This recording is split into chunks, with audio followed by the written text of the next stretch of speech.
பல வீடுகள்ல நடக்கிற ஒரு பொதுவான பிரச்சனைய பத்தி இப்ப பார்க்கலாம் வாங்க. காலையில உங்க குழந்தைக்கு சாக்ஸ் மாட்டி விடுறது ஒரு பெரிய போராட்டமாவே இருக்கா?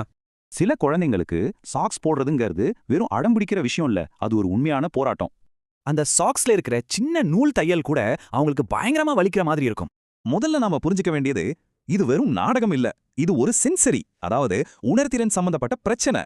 அப்போ நம்ம பிடிவாதம்னு தப்பா நினைக்கிறது உண்மையில அவங்களோட ஒரு உணர்திறன் தேவை. இதுக்கு பேரு டாக்டைல் ஹைப்பர் சென்சிட்டிவிட்டி. ஆட்டிசம் அல்லது ADHD இருக்கிற குழந்தைங்களுக்கு இது ரொம்பவே சகஜம். சிம்பிளா சொல்லணும்னா அவங்க மூளையால அந்த உறுத்தலை கண்டுக்காம இருக்கவே முடியாது. சரி, இதுக்கு பெத்தவங்க என்னதான் பண்ணலாம்? சில சிம்பிள் சொல்யூஷன்ஸ் இருக்கு, பார்க்கலாம் வாங்க. தையல் இல்லாத சாக்ஸ், டீப் பிரஷர் மசாஜ்னு சில விஷயங்கள் இருக்கு. இதெல்லாம் கண்டிப்பா ஒரு நல்ல மாற்றத்தை தரும். ஆனா இந்த டிப்ஸ் எல்லாத்தையும் விட ஒரு முக்கியமான விஷயம் இருக்கு, அது நம்மளோட மனநிலை தான். ஆமாங்க, இந்த மாதிரி நேரத்துல நமக்கு தேவைப்படுற விஷயம் பொறுமை.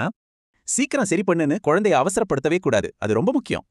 அதனால ஞாபகம் வச்சுக்கோங்க, நீங்க அவங்க பிடிவாதத்தோட சண்டை போடல, அவங்களோட ஒரு உண்மையான தேவையை பூர்த்தி செய்றீங்க.